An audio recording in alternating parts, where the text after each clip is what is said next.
देवघर के बाजला चौक के निकट मॉडर्न पब्लिक स्कूल के गेट पर देखिए कार ने कैसे मारा धक्का। बिहार के चर्चित नेता आशुतोष कुमार के भाई मनीष कुमार की सड़क हादसे में हुई मौत ने सरकार पर कई सवाल खड़े कर दिए हैं। दरअसल मंगलवार की देर रात चर्चित नेता आशुतोष कुमार के भाई मनीष कुमार किसी काम से देवघर के बाजला चौक पर खड़े थे। इसी दरमियान कुछ मनचलों ने एसयूवी गाड़ी से उन्हें जोरदार टक्कर मारा और मौके पर ही उनकी मौत हो गई। घटना के बाद परिजन यह आरोप लगा रहे हैं कि झारखंड मुक्ति मोर्चा के युवा नेता राहुल चंद्रवंशी और उनके सहयोगियों ने इस घटना को अंजाम दिया है। मनीष कुमार के भाई व बिहार के चर्चित नेता आशुतोष कुमार ने कहा कि वह खुद भी एक राजनीतिक शख्स हैं और अपने समाज के नेता के रूप में काम कर रहे हैं। उन्होंने हेमंत सरकार और पुलिस प्रशासन पर आरोप लगाते हुए कहा कि घटना के बाद भी अभी तक कोई ठोस कार्रवाई नहीं हुई है। संबंधित थाने की पुलिस इस पर कोई कार्रवाई नहीं कर रही है और आरोपी अपने आप को सरकार का आदमी कहकर खुद को बचाने का प्रयास कर रहा है।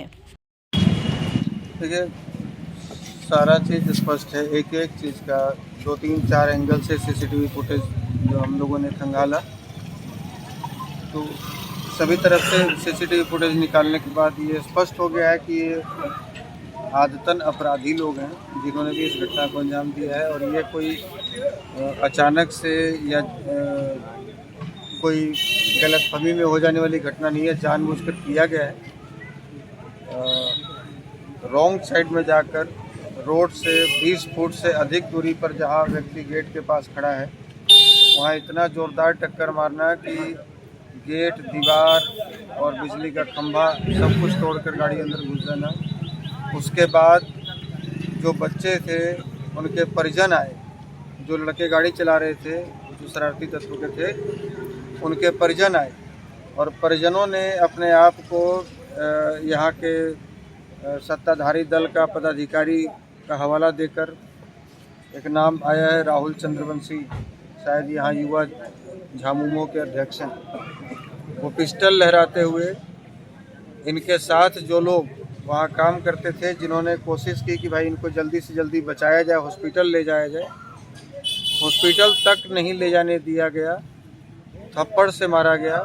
पिस्टल दिखाया गया ये राहुल चंद्रवंशी के द्वारा, जिसका सारा वीडियो फुटेज हम लोगों के पास है। और बोला गया कि यदि यहाँ से लेकर चले जाओगे तो हॉस्पिटल में भी तुम लोग को परेशान करेंगे। और जब ये लोग हॉस्पिटल में किसी तरीके से लेकर आए, जब वो लोग चला गया है, आधे घंटे तक डिस्टर्ब किया, उसी बीच में इनकी मृत्यु हो गई।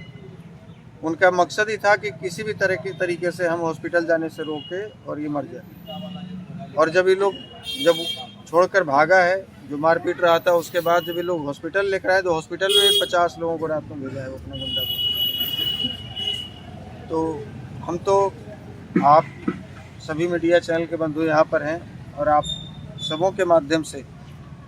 यहाँ के स्थानीय वरीय पुलिस अधीक्षक महोदय से, लोकल थाना प्रभारी ने और वहाँ जो भी लोग मौजूद थे, थाना प्रभारी थे या कौन पदाधिकारी थे, लिपापोती करने में कोई कोर कसर नहीं छोड़ी। रात में टॉर्च जला कर एक एक सबूत मिटाया जा रहा था कि कहीं कोई खून का धब्बा तो नहीं है, कहीं कोई जो ड्राइविंग कर रहा था उसका कोई निशान तो नहीं है, कोई चप्पल तो नहीं है। तो ये घूसखोर पदाधिकारी भरे हुए हैं। आप बताइए कि यहाँ जो अभी वर्तमान में मुख्यमंत्री है हेमंत सोरेन जी,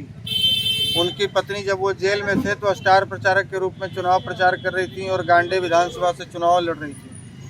मुझे उनकी पार्टी के तरफ से विशेष रूप से बिहार में बुलाया गया था, आमंत्रण देकर गांडे विधानसभा में चुनाव प्रचार के लिए, और मैं 4 दिन रहकर चुनाव प्रचार किया और 14,000 वोट हमारे समाज के गांडे विधानसभा में है, जिसमें 8,000 वोट हमने दिलवाया कल्पना सोरेन जी को। और ये दिन हमें देखना पड़ रहा है कि हमारे भाई को मारकर फेंक दिया गया यहाँ हॉस्पिटल में, और 24 घंटे बीत जाने के बाद भी कोई थाना का कोई सिपाही भी पूछने नहीं आया।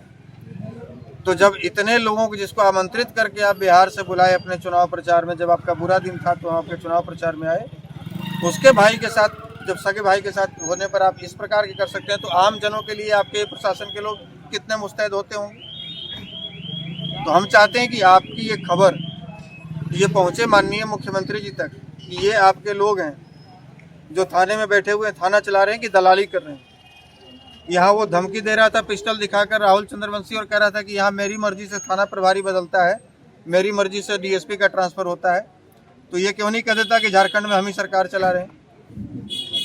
मुझे इस मामले को लेकर जहां तक जाना होगा, सुप्रीम कोर्ट तक जाना होगा, रीट याचिका दायर करनी होगी, प्रशासनिक अधिकारियों को बाय नेम इसमें नामजद करना होगा, या जो भी किसी भी दल के सत्ताधारी के रहें या विपक्ष के रहें, जो भी नेता इसमें शामिल हैं, बाय नेम हम लोग FIR कर रहे हैं और हम लोग आखिरी सांस तक, जब तक न्याय नहीं मिलेगा तब तक हम लोग रहेंगे।